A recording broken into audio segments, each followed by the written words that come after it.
Si hubiese una receta, seguramente parte de nuestro trabajo ya no tendría sentido. Bueno, ¿no? seríamos ricos porque hemos Hay escrito el libro. Hay una fórmula y ya está.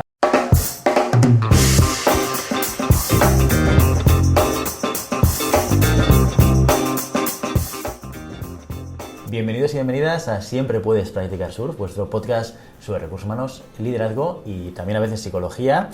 Hoy estamos aquí con una nueva entrevista y hemos escogido viajar, salir de Barcelona y venir a Madrid a un espacio muy especial que nos ha cedido Ático, que es patrocinador de este episodio, a un coworking que está en el barrio de Salamanca, donde hemos traído también a una persona muy especial con la que vamos a hablar de muchos temas muy interesantes, con Jon Gonzalo Torrontegui. Bienvenido, Jon. Muchas gracias. Bueno, tu segundo apellido ya denota que tus raíces están lejos de la capital. Un poquito al norte, sí. Aquí en la zona del País Vasco, efectivamente. Voy a contar 4 cosas de ti, ¿vale? Y luego, corrígeme si crees que falta alguna cosa de lo que voy a contar. Problema. ¿De acuerdo?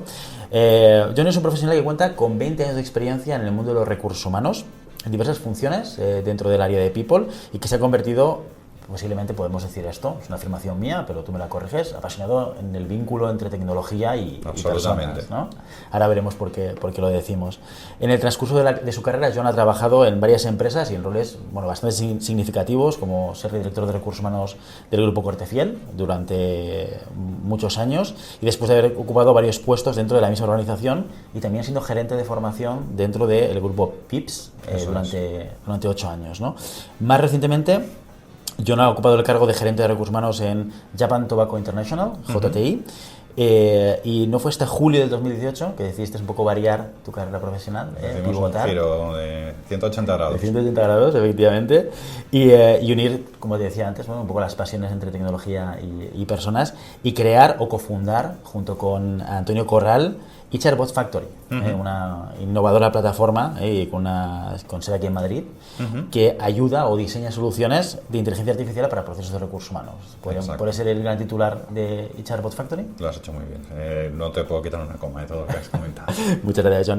Oye, primero de todo, bienvenido. Muchas gracias por tener la flexibilidad de acercarte a nuestros micros y de poder compartir con nosotros tu experiencia profesional. La primera pregunta que te voy a hacer, viendo tu carrera, ¿no?, y de dónde vienes, ciencias políticas. Explícame esto. ¿Por qué decís las ciencias políticas y cómo das el salto al mundo de los recursos humanos? Pues es una pregunta muy buena. Pues casi como la mayor parte de los profesionales de recursos humanos, un poco por casualidad de la vida. La verdad es que, estudié ciencias políticas, me pareció una carrera, y sociología, que tengo la doble titulación, que conste, para que no se me ofenda ningún sociólogo. Pues cogí una titulación, pero era una titulación muy abierta, que me permitía, a partir de ahí tener variantes profesionales muy diferentes, y como en ese momento, 18 años, pues no tenía muy claro qué hacer con mi vida, me parecía una buena opción. Curiosamente, me preparé para ir a la función pública, porque sobre todo la parte más ambiental, etcétera, de la administración me parecía una buena oportunidad. Pero cosas de la vida, se cruzó en mi vida una oportunidad profesional dentro del área de recursos humanos. Yo, cuando eres pequeño, creo que los niños queremos ser, las niñas queremos ser astronautas, futbolistas o policías. No creo que haya nadie con 5 años que quiera ser profesional de recursos humanos. Pero cuando descubrí el mundo de recursos humanos, la verdad es que para mí supuso un antes y un después en mi vida. Y realmente encontré mi vocación, la vocación por trabajar con personas, trabajar para personas, y la verdad es que empecé una carrera profesional a finales de los 90, y aquí seguimos en el mundo de recursos humanos, y igual de apasionados casi que el primer día. A finales de los 90 ha llovido bastante desde entonces. Sí, incluso ha granizado, nevado, ha hecho un poco de todo. Ha pasado de todo, cambio climático incluido, pandemia de por medio, de todo ha pasado. Oye, estos son muchos años de carrera profesional.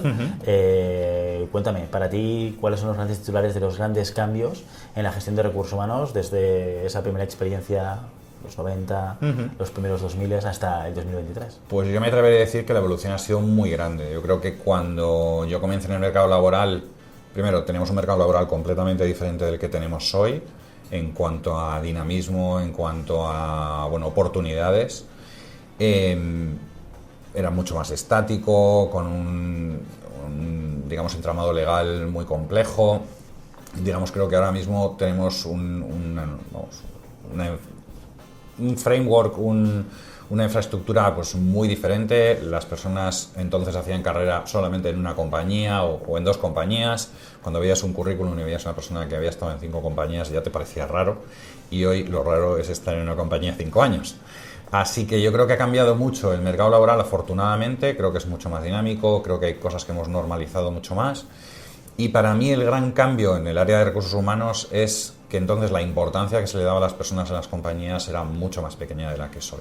Yo creo que ahora la mayor parte de las compañías son conscientes de que el capital humano es fundamental para sus negocios, le dan la importancia en su estrategia que merece, y evidentemente yo creo que es paulatinamente la función de recursos humanos ha cogido un protagonismo en las compañías muy fuerte, y yo creo que eventos como la pandemia que sufrimos hace 2-3 años pues también marcaron un poco un antes y un después, y hay determinadas dinámicas que probablemente no volverán, ¿no? Y yo creo que el bienestar de los empleados, la importancia que tiene, la importancia de cuidar pues, el propio entorno de trabajo, ya no solo la salud, sino el propio entorno de trabajo en el que están los empleados de una compañía, pues se ha convertido en una de las cosas más importantes dentro de la agenda, no del director de recursos humanos, del CEO de las compañías, ¿no? Claro, todos esos retos han hecho evolucionar la función de recursos humanos. Seguramente en los 90 pues se oía mucho la figura del jefe de personal, ¿no? Y esto ha ido paulatinamente cambiando y variando. Pero sí que es cierto que también todavía, por lo menos aquí en España, hay muchas empresas que viven un poco ancladas, no sé si en los 90 o en los 80 o en los 2000, pero siguen un sistema de gestión todavía un poco menos moderno, de lo que estamos hablando ahora, ¿no? ¿Cuáles crees que son los retos en términos generales dentro del mercado laboral, ¿no? para estas empresas que tienen todavía un mindset en el cual probablemente el empleado o el candidato no forme parte de esa agenda principal? Pues yo creo que hay varios. O sea, la capa tecnológica evidentemente es una de las cuestiones fundamentales. El entender la potencia que te puede dar la tecnología aplicada a la gestión de personas creo que es uno de los hitos que muchas compañías todavía tienen que asumir. Hacen en las compañías muchas cosas artesanales, rudimentarias, de muy escaso valor añadido, que no aportan nada al profesional ni a la compañía. Eso como primer titular. Como segundo titular, creo que hay compañías que tienen que entender que estamos en un mercado laboral que va hacia que el empleado o el posible empleado tenga muchas posibilidades de elección, con lo cual cada vez hay que ser más competitivo a la hora de ofrecer pues, una buena panoplia de beneficios, etcétera, y convertir lo que es un proceso de selección, como me decía alguien hace unos días, en un proceso de seducción, en el cual pues en realidad tú tienes que saber seducir al talento que quieres que se incorpore a tu compañía, y ya no solamente es seducirlo, sino retenerlo. Entonces yo creo que ahí está un poco en esas dos claves, ¿no? En la tecnología y el entender cuál es la escasez de talento a la que vamos abocados por la propia estructura demográfica de nuestro país y por las posibilidades que el teletrabajo u otras realidades te dan de ya no solo competir dentro de lo que es el Estado español, sino competir con empresas que están contratando pues, en Suecia, en Dinamarca o en Estados Unidos, y que al final también son competencia directa de empresas que están en Barcelona o en Málaga. Entonces, entender un poco esas dos cuestiones, es decir, el elemento tecnológico y el elemento de escasez de talento y la competencia que la tecnología genera, yo creo que son un poco las claves para que las compañías seamos capaces de ponernos las pilas y empezar a trabajar con otra mentalidad y abordar los procesos de gestión de personas con otras herramientas y con otras recetas que no son las del pasado. Una gran parte de tu carrera profesional te la has pasado en retail, probablemente podemos decir que es retail, ¿no? Sí, claro. Jumbo Vips, Guardefiel. ¿Qué es lo que te llevas de esas dos etapas profesionales? Pues la verdad es que yo no he cambiado mucho de compañía, he tenido una carrera pues, bastante prolongada en las compañías en las que he estado, y sobre todo fundamentalmente de las dos primeras, que fue Alsea, que antes era Grupo Vips, que fue Sorrido, y Grupo Tendam, que era lo que antes era Grupo Guardefiel, pues me llevo primero grandes experiencias porque estaba en dos compañías en las que había mucho por hacer y había muchas oportunidades de aprendizaje, eso es lo primero. Se enfrentaban cada una, digamos, con sus propios retos, pero a momentos pues de mucha efervescencia a nivel de negocio, y que necesitaban que el elemento, o sea, la función de recursos humanos acompañara. Y eso generó muchas oportunidades de crecimiento y aprendizaje, y la verdad es que pues me llevo primero grandes recuerdos, grandes aprendizajes, y sobre todo en un elemento en el que, bueno, pues probablemente el dinero nos sobra. Muchas veces los negocios de retail, bueno, pues son, vamos a decirlo así, pues muy prácticos, por decirlo de una manera políticamente correcta. Al final tienes que ejercitar muchas veces la creatividad para lograr lo mismo que compañías que invierten mucho más dinero pueden conseguir de una manera más sencilla. Es decir, hay un elemento de creatividad cuando tienes unos límites bien marcados que, bueno, pues que se gesta, y al final también es una actitud, ¿no? Cuando afrontas un proyecto, si lo afrontas buscando siempre las eficiencias, buscando el máximo rendimiento con el mínimo de inversión, en todos los términos, y creo que eso fomenta mucho la creatividad. Y yo creo que eso es un poco lo que más se puede remarcar de bueno, pues una gran experiencia, más allá de los aprendizajes y el desarrollo personal y de todas las personas con las que he tenido la oportunidad de trabajar a lo largo de este tiempo, que muchas de ellas pues siguen siendo todavía amigos míos. Y bueno, pues fundamentalmente yo creo que es eso, esa potenciación de la creatividad, que no te queda más remedio que o ser creativo o no hacer nada, con lo cual, pues evidentemente hay que apostar por ello. La competencia que viene muy bien hoy en día. Sin ¿no? duda, sin duda. Y seguramente es una de las cosas más demandadas, ¿no? De alguna manera por muchas de las compañías, creatividad, capacidad de adaptación, que sí, depende de la perspectiva que... Exacto. Absolutamente, exacto. Y flexibilidad, la capacidad de adaptación a situaciones muy diferentes, porque el retail al final es muy dependiente del consumidor, y evidentemente el consumidor pues hoy quiere una cosa, mañana quiere otra, y tienes que ser lo suficientemente ágil, flexible para saber adaptarte a nuevas realidades. Ejemplo de pandemia, es decir, una compañía de restauración en la pandemia pues seguramente no se planteaba el delivery, posteriormente tiene que apostar por el delivery porque no hay otra manera de llegar a tu cliente, y evidentemente eso supone que las estructuras tienen que adaptarse para eso, búsqueda de nuevos perfiles, búsqueda de... Bueno, pues todo eso, digamos, es un fomento de la creatividad, de la adaptación, de la flexibilidad, que evidentemente en este tipo de compañías pues se entrena. Oye, ¿y algún proyecto concreto del que te sientas especialmente orgulloso en esta etapa, tanto en Cortefiel como en Vips, que refleja justamente esta creatividad, esa manera de... Lo has hecho tú muy bien y me gusta mucho la frase, hacer como las grandes compañías, pero con un presupuesto mucho más ajustable, ¿no? Ajá. Pues la verdad es que probablemente haya muchos, pues desde montar una escuela de hostelería, como en su momento montamos en Grupo Vips, pues partiendo prácticamente de la nada, con un espacio casi en blanco, y ser capaces de montar pues un proceso de formación interna basado en formadores internos, con unas infraestructuras adecuadas que recrearan la realidad que iban a tener en el puesto de trabajo, por ejemplo, ya hace unos cuantos años de aquello. Pero la verdad es que es uno de los proyectos en los que, primero, más tuve que poner de mi parte personal y de todo el equipo que participamos en aquello, y que más aprendizajes generó, porque bueno, tenías que aprender prácticamente desde cómo va una tubería hasta, o sea, gestionar oficios, etcétera, etcétera, porque esto lleva una obra, como a gestionar un panel de expertos formadores, darles una formación a personas que nunca habían dado una formación y que estaban muy alejados de la pedagogía, lógicamente, porque eran muy expertos en su terreno, pero no tenían por qué serlo a la hora de compartir conocimientos.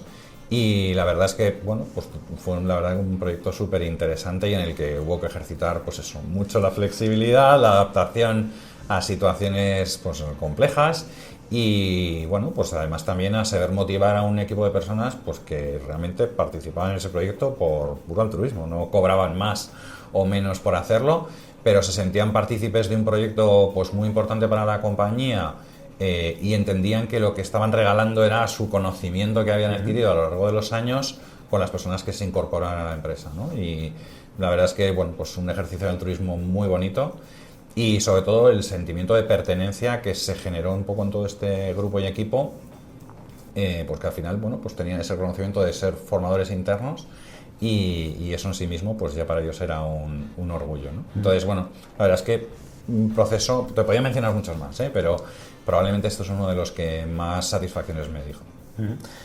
Hablas de motivación, realmente una de las grandes preocupaciones de cualquier jefe de equipo, ¿no? Cuando lideramos un equipo y nos encontramos que puede funcionar mejor o puede funcionar peor, pero hay un elemento que muchas veces desconocemos, ¿no? O que muchas veces no sabemos cómo afectar sobre él, que es la motivación. Desde tu punto de vista, en tu experiencia como profesional de recursos humanos, ¿cómo has ayudado, cómo ayudas o cómo crees que se puede ayudar a un jefe de equipo a mantener esa motivación alta? yo creo que no hay recetas mágicas. Es decir, al final, digamos que lo primero que tienes que conocer es el equipo que estás gestionando. Yo creo que eso es lo fundamental.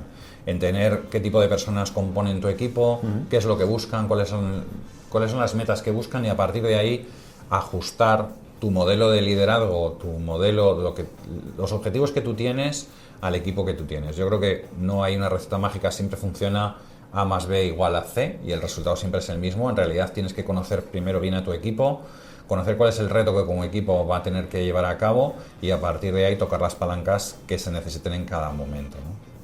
Estoy totalmente de acuerdo, ¿eh? Si hubiese una receta, seguramente parte de nuestro trabajo ya no tendría sentido. Bueno, ¿no? seríamos ricos porque hemos hay escrito el libro. Hay y una ya fórmula está. y ya está. Oye, durante muchos años has estado en multinacional, en el mundo de recursos humanos, y de repente cambiamos, damos ese giro que explicábamos al principio. Cuéntame, ¿qué pasa por tu cabeza? ¿En qué momento estás? No lo ¿Por sé, qué la verdad. decides emprender? Pues la verdad es que no lo sé. Bueno, sí lo sé. Desde siempre he tenido un poco la sana ambición de montar mi propio negocio. Esto desde el principio de todo, o sea, ya cuando Sí, digamos que el, no sé el si John de por- políticas ya tenía en la cabeza. Probablemente no tanto en ese momento, pero una vez que entré en el mundo de la empresa y en concreto el de recursos humanos, sí que siempre me interesó poner mi sello, ¿no? De alguna manera al trabajo, porque al final, bueno, con mucha autonomía probablemente en muchas de las posiciones en las que he estado, pero no era al 100% mis decisiones, ¿no? Evidentemente ejecutaba un plan estratégico, participaba dentro de ese plan estratégico, lo diseñaba incluso, pero digamos que al final tenía pues unos límites, ¿no? Y en este caso sí que tenía pues la intención de crear mi propia cultura de empresa, de crear pues mi propio equipo, de crear pues un producto con el que yo me sintiera plenamente identificado. Y bueno, pues eso era un poco lo que a lo largo de los años se fue gestando, pues primero como una ambición y después como, bueno, pues encontrar el momento para poder hacerlo, ¿no? Explícame ese momento. ¿Cuándo sucede? ¿O cómo Pues a ver, encuentras la idea, oportunidad? No es de la noche a la mañana, como suele pasar con muchas cosas en la vida. No, vamos, tanto mi socio como yo, porque, bueno, no lo he mencionado, somos dos el equipo fundador de Icharud Factory. Nos conocimos en nuestra primera experiencia laboral, allí a finales de los 90, en Grupo VIPS. Y tanto él con su parte como yo por la mía habíamos tenido ya algún intento de emprendimiento, pues con diferentes ideas, pero sin dejar, digamos, nuestros trabajos que nos daban... Emprendedor part-time, ¿no? Eso es, emprendedor a tiempo parcial, y no descubrimos, claro, hasta que nos metimos o nos embarcamos en este proyecto que no es full time. Lo que te pide en Proyecto de Emprender es full life. Al final tienes que organizar tu vida completa en torno a este proyecto, porque para lo bueno, para lo malo, eres tú un poco el que tiene que remar, tirar del carro y ser un poco la persona que marque un poco la diferencia entre el éxito y el fracaso. Y bueno, pues la verdad es que habíamos tenido diferentes experiencias en ese sentido, habíamos cada uno por su lado, insisto, habíamos intentado hacer, bueno, pues ver qué proyecto podíamos llevar a cabo, pero sin soltar, digamos, el lastre del mundo corporativo, y esa fórmula, pues desafortunadamente no funcionó. Y bueno, pues los dos, curiosamente, de una manera casi paralela, teníamos esa, repito, ambición. Y hicimos una cosa un poco rara, pues somos un poco cartesianos, hicimos un decálogo. Y dijimos, oye, para embarcarme en un proyecto, ¿qué es lo que tiene que tener ese proyecto, ¿no? Y hicimos pues un decálogo con 10 puntos, como no puede ser de otra manera. Pues que fuera un proyecto relacionado con personas, para nosotros era un must, que tuviera un elemento tecnológico también, que fuera innovador, que, digamos, marcara algo, una pauta diferente dentro del mercado. Bueno, hicimos una serie de puntos y sometimos diferentes ideas a ese decálogo. Y bueno, hay mucho más literatura por detrás, pero bueno, te voy a hacer la versión corta, ¿vale? Empezamos en un Starbucks a hacer este brainstorming, vamos a decirlo así, y acabamos en Malasaña, en una terraza, ya con una cerveza. Y ahí el surgió mismo día, un poco, todo el mismo día. todo un poco el mismo día. Extendida, ¿no? Sí, versión café y luego versión ya vermú. Y ahí ya fue un poco donde, bueno, pues a veces necesitas un poco cambiar de escenario para que la creatividad surja. Y bueno, pues sometimos la idea, el proyecto de utilizar inteligencia artificial y en concreto chatbots para pues eficientar diferentes funciones o diferentes partes del proceso de gestión de personas. Y la verdad es que, bueno, pasó el decálogo 100%. Hicimos una investigación de qué compañías en España trabajaban un poco con esta orientación y vimos que no había ninguna, la verdad. Había varias que internacionalmente sí lo hacían, pero en España en ese momento no las había. Y con la ingenuidad que te da el desconocimiento dijimos, pues ya está. Aquí hay una oportunidad seguro. Aquí esto sale, vamos, en 10 minutos lo sacamos. Y nada, pues nos pusimos a trabajar, insisto, con mucho ánimo y bueno, pues nos embarcamos a tope. O sea, creímos en el proyecto, hicimos nuestro MVP, lo validamos, hicimos el típico Family and Friends con pues, ex compañeros de recursos humanos. Y nos llevamos la manta a la cabeza y decidimos dejarlo todo y empezar este proyecto. Oye, el proyecto tiene una vertiente tecnológica muy importante, ¿no? Uno de los pilares es la parte tecnológica. Si no estoy equivocado, Antonio también es un perfil absolutamente, HR, ¿no? Sí, tiene un perfil HR, él pues con una trayectoria relativamente parecida a la mía. En su caso, después de Grupo Vips estuvo en Funhouse, después uno de 50, Inditex, también compañías muy retailers. Y no, ninguno de los dos teníamos ningún perfil tecnológico. Somos muy frikis, muy tech friendly, pero vamos, no habíamos tirado una línea de código en nuestra santa vida. Pero bueno, la verdad es que hemos sabido rodearnos de un equipo en su momento externo y posteriormente interno de personas que, bueno, pues sabían hacer nuestra visión, eran capaces de traducirlo a tecnología. Y con la visión muy clara, pues la verdad es que hemos ido haciendo ese producto que te decía al principio, que nosotros hubiéramos soñado con tener cuando estábamos como gestores de personas, ¿no? O sea, por lo tanto, todo lo que es construcción tecnológica parte de vuestra idea, de vuestro concepto, y se lleva a cabo operativamente, al principio por terceros, entiendo que pues ahora con gente de equipo. Con un equipo interno, exactamente. Directamente. Oye, suelen decir que una de las claves de que una compañía o un proyecto de emprendeduría funcione es la relación entre los socios. ¿Cómo absolutamente, es absolutamente. Es que esto es como una pareja, somos dos y por eso una pareja, si fuéramos tres pues sería otro concepto. Pero al final, primero, tienes que tener una sintonía personal clara porque pasas más tiempo casi con tus compañeros de trabajo, en este caso, que con tu familia, en muchos casos. Y al final es un camino pues lleno de alegrías y lleno también de algunas amarguras. Y todo es más fácil cuando sabes compartirlas y cuando lo haces de una manera sana, tanto las alegrías como las amarguras. Y es un camino que evidentemente pasa por una buena relación personal. Afortunadamente en este caso, Antonio ya era amigo mío antes de empezar el proyecto y ahora afortunadamente todavía somos más amigos, con lo cual la experiencia en ese sentido es buena. Pero es verdad que emprender sin tener una buena sintonía personal, bajo mi humilde punto de vista, es más difícil. Es más difícil porque, insisto, en el camino está lleno de piedras que te encuentras, algunas esperadas y otras inesperadas, y es importante tener unas reglas del juego desde el principio pactadas, claras, y que haya un componente de cariño también importante, que desengrase por situaciones pues que evidentemente en el día a día pues son complejas y que pues con buen rollo se solucionan mucho más fácil. Claro, porque la amistad no siempre es garantía de que la relación profesional funcione bien. No, absolutamente. Te puedes llegar con mucha gente, ¿no? El otro día escuchaba, ahora que estamos con las elecciones, ¿no? Hablando con políticos. Bueno, ¿te llevas bien con algún político o algún partido? Sí, yo puedo tener amistad con ideas muy diferentes. No puedes trabajar con una persona, un proyecto político donde las ideas son muy divergentes, cosa que puede pasar lo mismo en el mundo de la emprendeduría, ¿no? Absolutamente, y yo estoy seguro que tengo amigos con los que sería incapaz de ser compañero de trabajo. Pero para una cerveza estupendos. Y al contrario, gente con la que no tengo mucho feeling fuera del trabajo, pero en el trabajo funciona muy bien con ellos. Pero yo creo que para ser socio necesitas que funcionen las dos cosas, o sea, tanto la personal como la profesional, ¿no?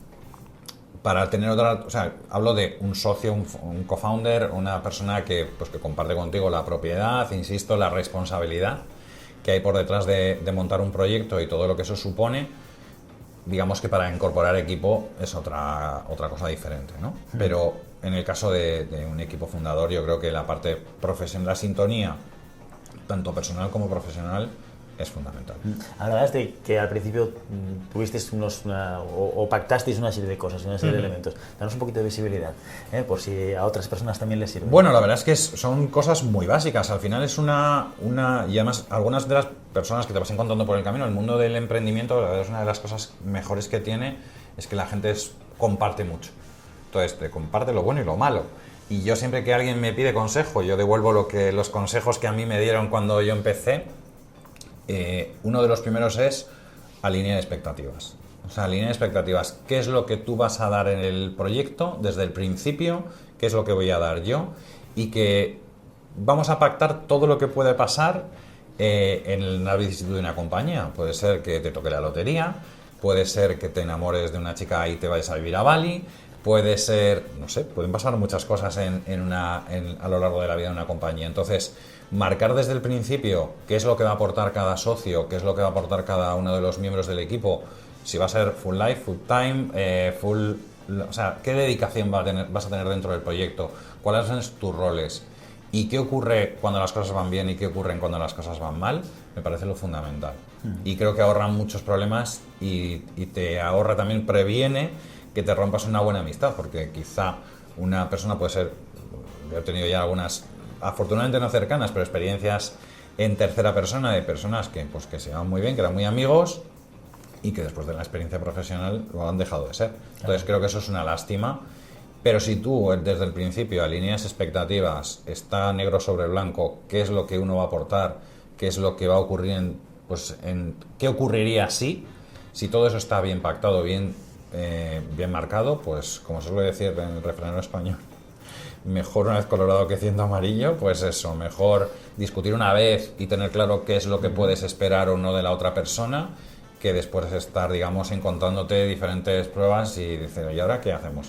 Entonces, en ese sentido, yo lo que siempre aconsejo es, desde el principio, si eres 2, si eres 4, si eres 6, marcar desde el principio cuáles son las expectativas que tienes sobre el proyecto y que no haya sorpresas, porque es un clásico el de uno está muy involucrado, el otro no lo está tanto.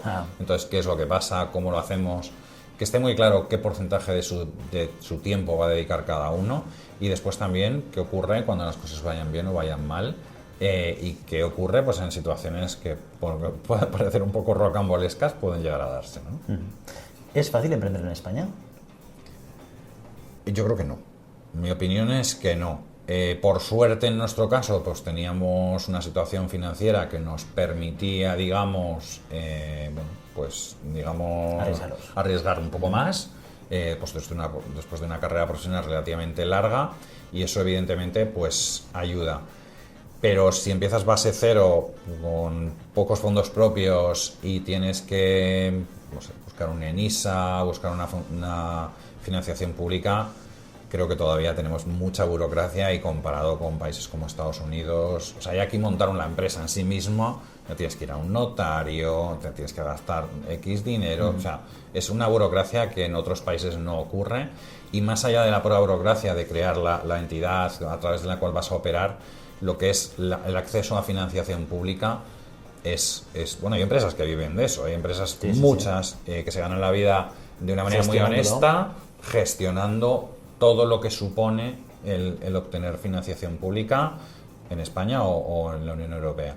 Entonces, creo que eso no facilita demasiado. O sea, yo creo que tendría que haber mecanismos mucho más ágiles de financiación pública, de proyectos, evidentemente con los controles que sean necesarios poner para que, digamos, no sean proyectos basados en la nada, sino que haya un equipo y unas personas detrás con un compromiso, pero a partir de ahí yo creo que debería haber muchas más facilidades de las que hay ahora mismo.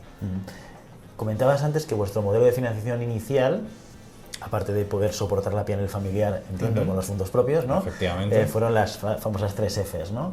¿Cuál ha sido vuestro modelo de financiación? Bueno, en nuestro caso, la verdad es que no ejercitamos más ninguna F. O sea, fue más el proceso de validación, que sí que lo hicimos más con con nuestro networking de recursos humanos, que al final eran los buyer persona de nuestro potencial proyecto. Entonces, o sea, el estudio de viabilidad del producto, lo hiciste con MVP, la validación de lo que es el MVP como tal, lo hicimos con excompañeros y amigos de la función de recursos humanos, porque eran, bueno, pues que valoraban desde su punto de vista, evidentemente, intentando quitar el elemento cariño, decir, oye, pues esto lo veo con sentido para mi empresa, no lo veo con sentido. Pero luego la financiación no quisimos meter a nadie más que a nosotros mismos. Y a partir de ahí arrancamos financiándonos con nuestros propios clientes al inicio. Empezamos a finales de 2019. Empezamos toda la parte de diseño. Nuestra solución tecnológica tiene como dos partes. La parte del chatbot, la tecnología que soporta los chatbots, la parte más conversacional de nuestra solución, y luego toda la parte back, que es el acceso web que tienen las compañías para acceder a los datos de los candidatos. Bueno, lo hicimos con dos compañías diferentes, cada una de estas dos infraestructuras, y todo lo pagamos nosotros, ¿vale? A partir de ahí empezamos a financiarnos con nuestros propios clientes, con las ventas que hacíamos, y a mediados de 2019 entramos en un proceso de aceleración con Lanzadera, con el vehículo de Juan Roche de aceleración.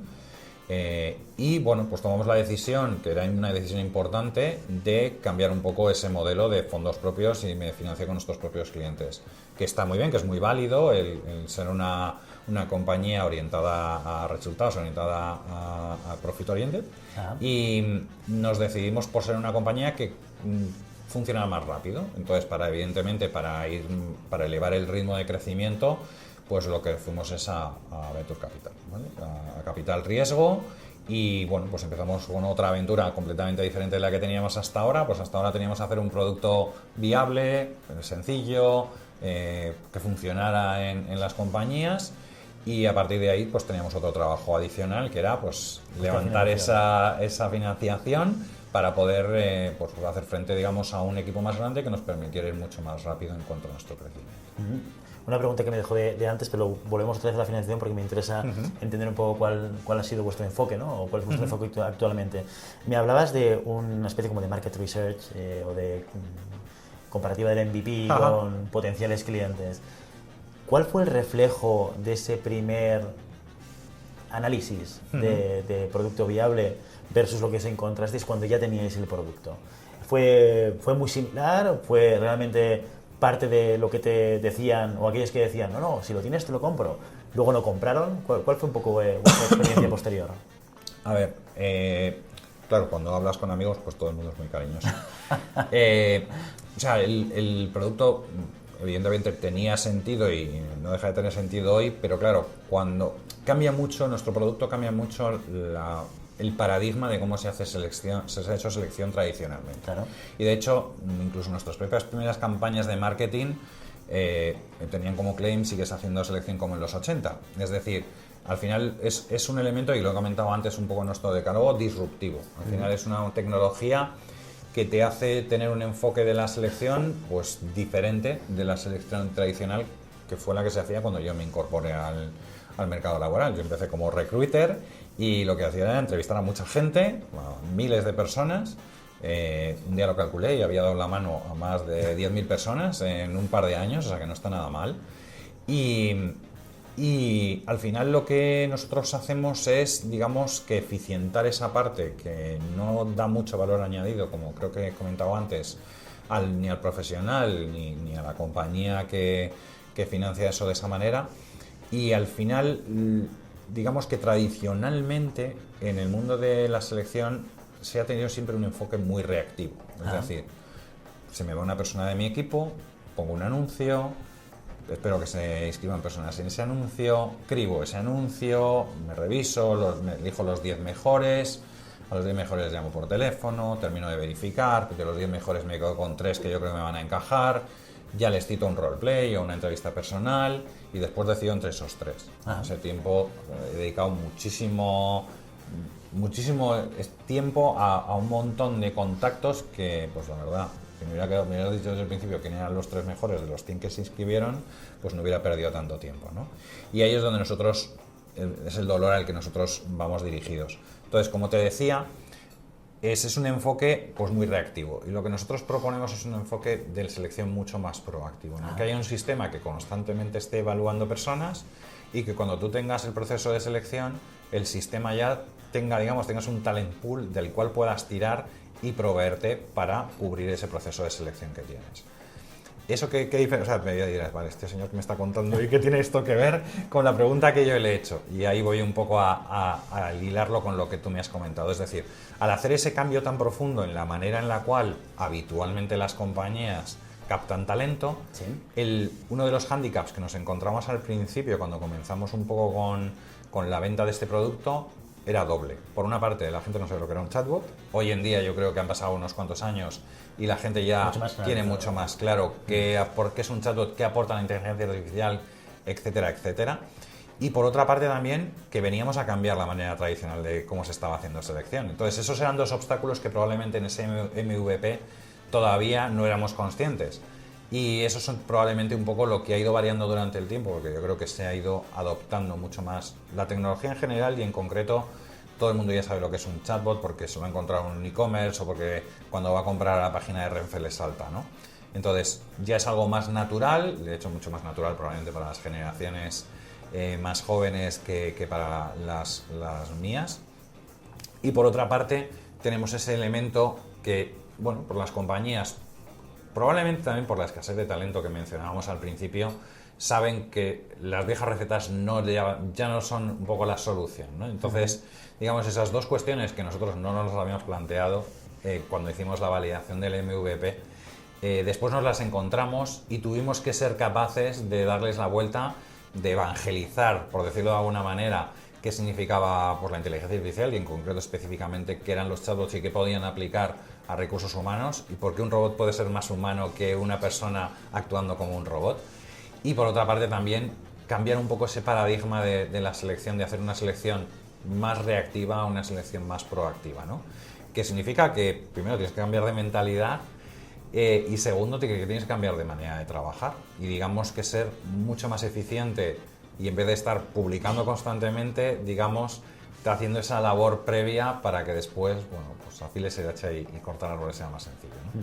Ahora me gustaría entrar un poco más en producto para entender exactamente esta parte más innovadora, ¿no? Y cómo funciona, pero no quiero dejar de preguntarte de financiación, que me interesa tu experiencia, Venture Capital. ¿Cuál ha sido tu experiencia o cuál es vuestra experiencia actualmente con el trabajo de un tercero que entra como, claro, un rol que ninguno estaba jugando hasta ese momento, ¿no? Entiendo yo, dentro del proyecto. Pues ahí la reflexión yo creo que es doble. Bueno, lo primero, que nuestra experiencia con nuestros socios es muy buena, la verdad. Son socios que aportan, que a veces cuestionan, porque también es un poco su trabajo, pero siempre desde un punto de vista positivo. Yo me lo había imaginado probablemente de otra manera diferente, pues mucho más fiscalizador como labor, pero yo creo que son más, por lo menos los que nosotros tenemos, han actuado más como de acompañamiento, si quieres, como mentores, más que únicamente con una posición fiscal. Evidentemente lo que buscan es el máximo rendimiento para la inversión que han hecho, sobra decirlo, pero la verdad es que el enfoque es muy desde la ayuda, ¿vale? O sea, que eso es un poco en cuanto a la experiencia. Y en cuanto a lo que supone una compañía que no se financia versus una compañía que está más centrada en el bootstrapping, lo que te diría es que buscar financiación es un trabajo en sí mismo, y nosotros no éramos conscientes hasta que lógicamente empezamos a hacerlo. Entonces tienes que dedicarle un espacio nuevo de tiempo a la búsqueda de financiación, a la relación con inversores, porque en sí mismo es una labor más de todas las que tienes que tener dentro de la compañía. Entonces, para mí esas son un poco las dos reflexiones. La primera es encontrar unos socios idóneos y que, bueno, pues que digamos sean parte del proyecto y no solamente busquen un rendimiento en un espacio corto de tiempo. O sea, que hay muchas maneras de hacer las cosas, pero como suelo decir, no cualquier modo. Y sobre todo, pues entender desde un punto de vista de compañía, pues que al final el ser una compañía financiada, pues es un esfuerzo extra. Evidentemente te permite ir a una velocidad que yendo con tus propios fondos, pues evidentemente no es la misma, pero también tiene como peaje el tener que dedicarle un tiempo bastante grande a a buscar esa financiación y a pensar en siguientes, a pensar muy a futuro en muchas ocasiones, porque al final, bueno, pues estás en esta ronda, tienes que ir pensando ya en la siguiente, en cómo te posiciones para la siguiente, cuál es tu propia siguiente etapa y dónde tienes que estar y qué es lo que hay que recorrer para conseguir ese objetivo. Entonces, bueno, pues te exige también un nivel de abstracción y estrategia también importante.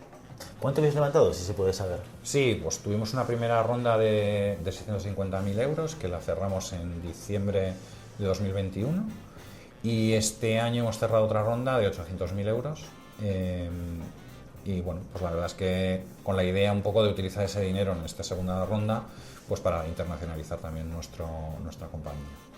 Muy bien. Háblanos un poquito más del producto, ¿vale? Porque nos has dado algunas pinceladas, algunos titulares, ¿no? Pero me gustaría coger todos esos titulares y entender bien cómo funciona. Nos has hablado de ser más proactivos en el proceso de selección o de atracción de talento, nos has hablado de la generación de un pool de talento, nos has hablado de una interacción a través de la inteligencia artificial, cómo casa todo eso y cómo se construye un poco la solución para los clientes. Perfecto, pues voy a dar un pequeño paso atrás. Sí, claro. ¿Vale? Nosotros no tenemos solamente una solución, sino tenemos varias soluciones. Empezamos un poco con la idea primigenia, era aplicar los chatbots a las primeras fases de los procesos de selección para eficientarlos, automatizar la evaluación de candidatos y que eso dotara a los equipos de selección de mucha más velocidad. O sea, perdón, me paro aquí un segundo para poder visualizarlo. Esto quiere decir como tradicionalmente hacíamos una criba curricular y yo llamaba a alguien para preguntarle o contrastar algunos elementos de su currículum. Exacto. Sería pasar esto, en vez de ser una persona que criba y pregunta, ser una IA. Eso es. Lo hace una IA y la IA lo que se ocupa es pues de captar, o sea, de utilizar todos los canales de captación de candidatos que tenga tu compañía. Sí. Y todos esos candidatos convergen en un asistente virtual que lo que hace es entrevistarte, como si tuvieras una entrevista a través de WhatsApp, pues en este caso es a través de un navegador, sí, en el que tú tienes una conversación con un recruiter y este recruiter, con elementos de gamificación, haciendo muy dinámica la conversación que tienes con este asistente virtual, pues te va haciendo pues diferentes preguntas para evaluar tu grado de ajuste con una posición, ¿no? Vale. Entonces, evaluamos tanto perfil duro como perfil blando, es decir, no solamente nos quedamos en la parte de experiencia, formación, conocimiento de idiomas o disponibilidad, sino que damos un paso más allá y también hacemos una parte de evaluación competencial. O sea, ¿hace entrevistas por competencias el chatbot? Bueno, no es tan fácil, no es una entrevista de incidentes críticos como tal, lógicamente, que requiere otra metodología y requiere mucho más tiempo de lo que nos dura, pero sí te da una primera visión un poco de a nivel competencial esa persona qué habilidades puede tener, pues en cuanto a en términos de orientación al cliente, en términos de orientación a resultados, de flexibilidad, de adaptación, etcétera, etcétera. Vale. ¿Y esto sirve para todos los perfiles? ¿Puedo valorar cualquier tipo de perfil con la respuesta es sí, pero voy a desarrollarla un pelín más, ¿vale?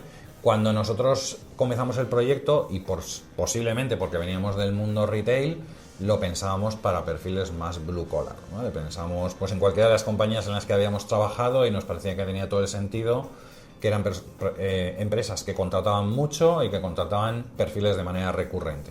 Pues sea Inditex, pues sean dependientes, si era pues grupo VIPs, pues camareros o riders, etcétera.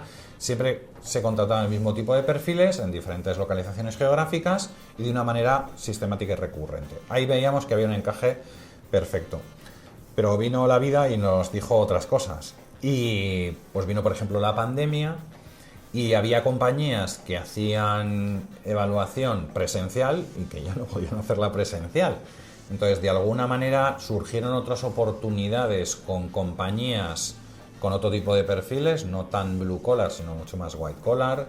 Pues tenemos un bufete de abogados, por ejemplo, que es que todas las personas que se van a incorporar en la compañía de primer año las evalúan a través de nuestro sistema, compañías de desarrollo de software, trabajamos con alguna entidad bancaria también, que hace también para todos sus programas de jóvenes graduados, pues digamos, utiliza nuestro sistema, también para temas de pues, una compañía de seguros, etcétera, etcétera. Son compañías con perfiles que en principio son cualificados, pero que ponen mucho el foco, primero, en la experiencia del candidato, en tener una experiencia diferencial, Y por otra parte también necesitan eficientar esos procesos en los que concurren muchas personas y que al final, bueno, pues lógicamente tienen que convertir ese funnel con muchos candidatos en una shortlist, ¿no?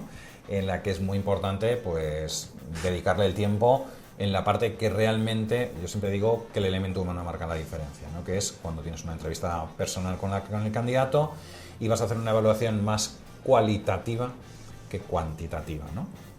Entonces, para la parte, insisto, de menos valor añadido, ahí es donde nosotros hacemos un trabajo de convertir esa long list en una short list, y a partir de ahí entra el profesional de recursos humanos para marcar esa diferencia y decidir de las 10 personas que el sistema ha seleccionado, que son como las más indicadas, cuál es que realmente va a encajar mejor en mi organización.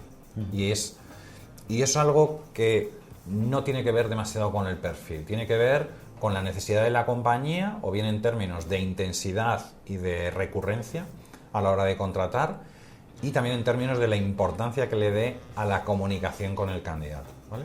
Porque no lo he mencionado, pero el sistema no solamente automatiza la evaluación que se hace al candidato, sino también automatiza la comunicación con el candidato en dos vías.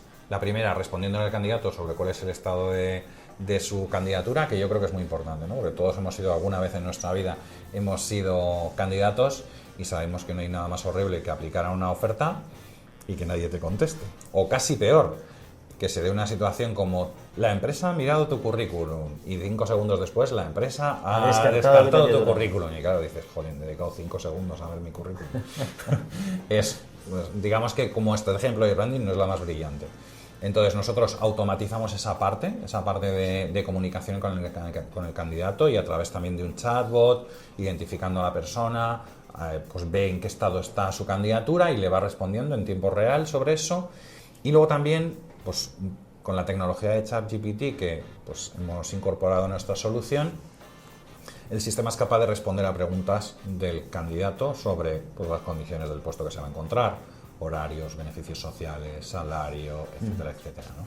O sea, ¿ya estáis integrados con ChatGPT? Sí, la verdad es que vimos una gran oportunidad, más allá del hype que se formó, digamos, a finales del año pasado, vimos una oportunidad de complementar nuestra solución con esta tecnología que permitía de una manera pues bastante sencilla bueno, pues cubrir algo que nosotros hasta ese momento no podíamos hacer de una manera muy eficiente, ¿no? Y es de una manera muy sencilla y muy intuitiva responder a esas preguntas que nos surgen a cualquier candidato cuando participa dentro de un proceso de selección, desde las más obvias a temas ya, pues me voy casi de cultura de empresa, por ejemplo. Oye, tal y como lo explicas y tal y como tú lo cuentas, me encaja muy bien en momentos o en organizaciones donde hay un alto volumen de selección y donde hay un alto volumen de candidatos, ¿no? Quizás es por desconocimiento, pero me gustaría saber cuál es tu punto de vista sobre cómo vuestro HRBot puede ayudar, o no, a lo mejor no puede ayudar, en casos en los cuales lo que tenemos es todo lo contrario, ¿no? Unos candidatas inaccesibles, que no nos responden, que vamos detrás. Esto seguro que te suena. Sí, me suena. Una empresa tecnológica, ¿no? Me quiere sonar. La verdad es que ahí es más difícil. Digamos que nuestra solución, sobre todo, lo que ayuda es a compañías que manejan grandes volúmenes. Es verdad que en sí mismo el canal es un canal que genera, digamos, una experiencia del candidato más grata que rellenar un formulario y olvidarte, con lo cual eso evidentemente ayuda a que haya más cantidad de candidatos, pero yendo al talento oculto es más complicado utilizar un sistema como el nuestro, ¿no?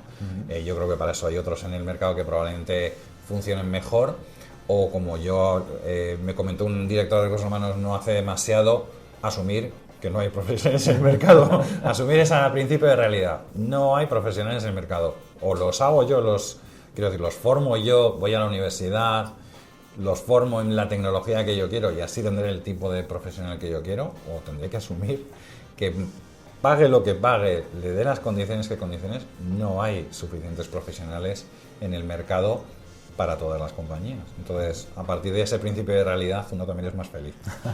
¿Cuántos sois ahora? Somos alrededor de 30 personas, más o menos. Estamos ahí en la veintena larga. Oye, ¿cómo se vive pasar de 20 años en recursos humanos, donde nuestra tarea, o tu tarea en este caso, ¿no? Ha sido ayudar a otros a construir equipos, ¿no? Y ayudar a otros con los retos de gestión de personas, que seguramente lo tendrías con tu propio equipo, pero a pasar a ser tú el que maneja o comaneja o copilota esa organización y enfrentarte tú directamente a los retos, dejar de estar un poco en la barrera y ponerte a torear. Pues haciendo un ejercicio de honestidad es más fácil contarlo que luego hacerlo. Es más fácil decirle a la gente cómo se gestiona un equipo que luego ponerte a gestionarlo tú. Sin duda. Aunque yo había gestionado lógicamente equipos, pues he tenido equipos más o menos grandes de personas trabajando conmigo, pero cuando es tu compañía no es lo mismo. El elemento emocional aparece, las decisiones, como muchas veces decimos Antonio y yo, somos la solución y el problema de nuestra compañía, o al revés, el problema y la solución. Y entonces, al final, toda la responsabilidad, lógicamente, está en tus hombros y no es tan fácil. Es mucho más fácil contarle, insisto, a la gente lo importante que es pues, la motivación o gestionar los estilos de dirección que después enfrentarte tú al reto. Y yo creo que probablemente, hay muchos retos cuando montas una compañía, el de gestionar un equipo, convertir un equipo de personas en un equipo, es algo que es probablemente lo más difícil a lo que nos hemos enfrentado. O sea, las decisiones sobre personas y el cómo gestionar un equipo de trabajo es lo que probablemente más intensidad, más tiempo nos lleva, curiosamente. Probablemente, pues, otra persona te diría, pues los ratios de negocio, tal, no sé qué. También hay que dedicarle mucho tiempo, pero a la gestión del equipo yo creo que es un poco digamos, en lo que probablemente ponemos más foco, unas veces con más éxito y otras veces con menos éxito, pero creo que ahí es donde realmente está el verdadero reto, por lo menos tal y como yo he vivido, el crear una compañía, el identificar a los buenos profesionales, ser también consciente de que no todo el mundo en las diferentes etapas que va pasando en una compañía, y en una startup esas etapas pasan muy rápido, no todo el mundo va a estar siempre a la altura de que necesita el proyecto, y probablemente llegará quizá un momento en el que ni siquiera los founders lo estemos. Ir asumiendo un poco también ese principio de realidad y a partir de ahí pues gestionar, digamos, un equipo en el que se generan muchas oportunidades, en el que es un mundo muy abierto, pero al mismo tiempo también pues hay un elemento emocional, porque claro, hay mucha gente que empezó contigo y al final pues a veces hacer un ejercicio de honestidad y objetividad no es tan sencillo. Es muy complicado. Mira, yo leí hace ya tiempo el libro de Netflix, no sé si lo habrás leído, sí. También el de Aquí no hay reglas, ¿no? Y recuerdo que en una de las partes del libro él explica, él rompe el concepto este de no somos una familia, somos un equipo, y como equipo hay veces que pues el delantero centro pues no está marcando goles y hay que cambiarlo, ¿no? Y lo dice, bueno, con una intención muy americana, porque sí. Es un libro súper americano. Sí, son muy fríos. Exacto. Pero realmente esto no es tan fácil como cuando lo lees, ¿no? en el libro de Netflix, ¿no? Esa vinculación emocional, esa gente que forma parte de tu equipo, que ha luchado contigo, que se ha peleado contigo y que de repente, porque sí que es cierto, es tan cierto como cualquier otra cosa, que de repente a lo mejor no estás a la altura o estás en una situación que en ese contexto ya no aportas el valor que aportabas antes, ¿no? Es muy paradójico porque me resultaba mucho más fácil tomar decisiones o ser más frío en equipos que al fin y al cabo eran de otros, o sea, la responsabilidad era de una entidad o de algo más grande que me superaba, que el tomarlo en mi compañía, digamos, de una manera en la que tenemos la responsabilidad directamente sobre nuestros hombros. O sea, curiosamente o paradójicamente es mucho más difícil ser frío en tu compañía que en la compañía que trabajando para terceros. Y es una cosa paradójica, pero de verdad que es así, Y al final, pues es tomar decisiones a veces se te atragantan mucho, y aunque las tomes muchas veces, pues te las llevas a tu casa y las vives de una manera mucho más real de lo que probablemente pues cuando tenías que tomar una decisión con una persona de un equipo, cuando trabajaba para otra compañía, para una gran compañía, no sé. Es verdad que lo vives de una manera diferente. Y a veces es fácil, cuando hay grandes alegrías, y a veces cuando no son tan alegrías, pues evidentemente pues hay que tomar agua para tragarse ese sapo, ¿no? Hablemos un poquito de IA. ¿vale? Porque esta seguramente es como el tema de moda del 2023. Sí, es un poco el trending topic, sí. Exacto, nos ha saltado la inteligencia artificial porque de repente ha entrado en nuestras casas, ¿no? Cosa que no pasaba en otras tecnologías que han entrado, por lo menos con esta velocidad, ¿no? Vosotros lleváis mucho tiempo hablando de inteligencia artificial, seguramente estamos ya en la etapa de la IA generativa, que es la que, donde la que está en boca de todo el mundo. ¿Cómo ves el impacto de la IA dentro del mercado? ¿Qué reglas crees que va a cambiar? Si crees que va a cambiar alguna regla de juego. A ver, yo creo que estamos todavía en un momento incipiente. Es verdad que si lo comparamos con hace un año, que todo el mundo está hablando del metaverso, no está hablando nadie de la inteligencia artificial, ahora es justo todo lo contrario, nadie se acuerda de que era aquello del metaverso. Exacto. Pero más allá de las modas, que son más o menos pasajeras, yo creo que la inteligencia artificial todavía estamos un poco viendo la puntita del iceberg, de cuál es el potencial que tiene en general en nuestras vidas, pero en específico en la gestión de personas. Yo creo que todavía estamos viendo los inicios y que todavía hay mucho recorrido por hacer. Y probablemente muchos errores que cometer. Ya algunos pues son públicos y notorios porque salieron en los periódicos, pues de cuáles son las limitaciones que puede tener la inteligencia artificial ahora mismo como tecnología. Pues el famoso chatbot de Windows que se volvió loco porque se entrenó pues con los tweets que le ponía la gente y acabó siendo pues un nazi tal, por poner un ejemplo así que todos hemos leído en el periódico. Algoritmos de selección de personas que lo que hacían era generar sesgos en vez de objetivizar y eliminarlos.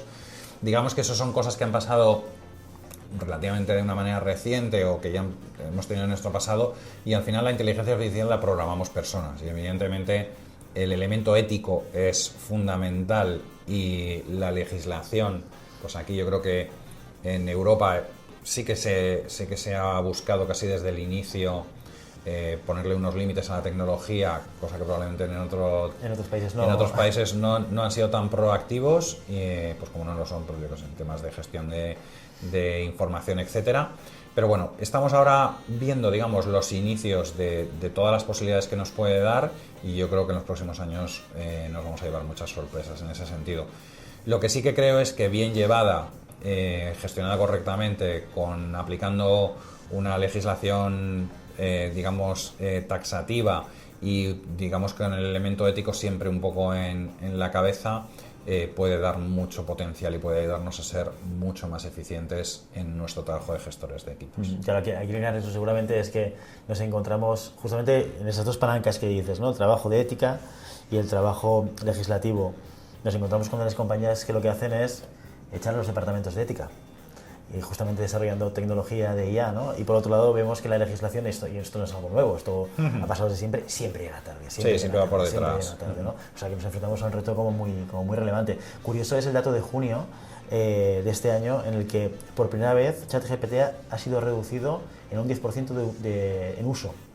Que ha habido ha habido un parón, digamos. Y una reducción del uso de ChatGPT en el día a día cotidiano, ¿no? Yo creo que por eso es importante afrontar este tipo de realidades, de tecnologías, etcétera, con un poquito de perspectiva, y al final no dejarse llevar pues probablemente por lo que está de moda o etcétera. Es verdad que ChatGPT ha venido para democratizar un poco la inteligencia artificial y para que todos entendamos de una manera muy sencilla que pues si le pongo unos ingredientes me puede decir cuál es mi menú semanal, es decir, que tiene un elemento práctico, pues eso, entrado en nuestras cocinas sin ningún problema.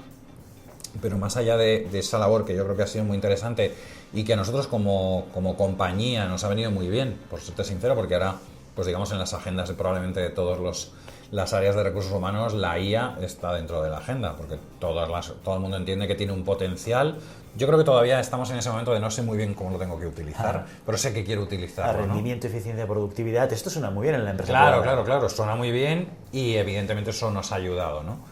Pero creo que también hay que alejarse un poco y tener un poco de perspectiva y saber que probablemente pues, es una moda más y que al final nos quedaremos con muchas cosas buenas de todo lo que nos ha aportado, pero que evidentemente las expectativas que quizás se están generando, pues todavía hay que pasarlas por el tamiz del tiempo, ¿no?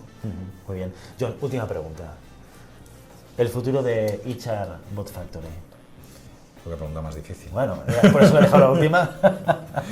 Pues la verdad es que nuestra ambición o nuestra sana ambición es convertirnos en un referente, si puede ser a nivel internacional, ¿por qué no?, de automatización de procesos de recursos humanos.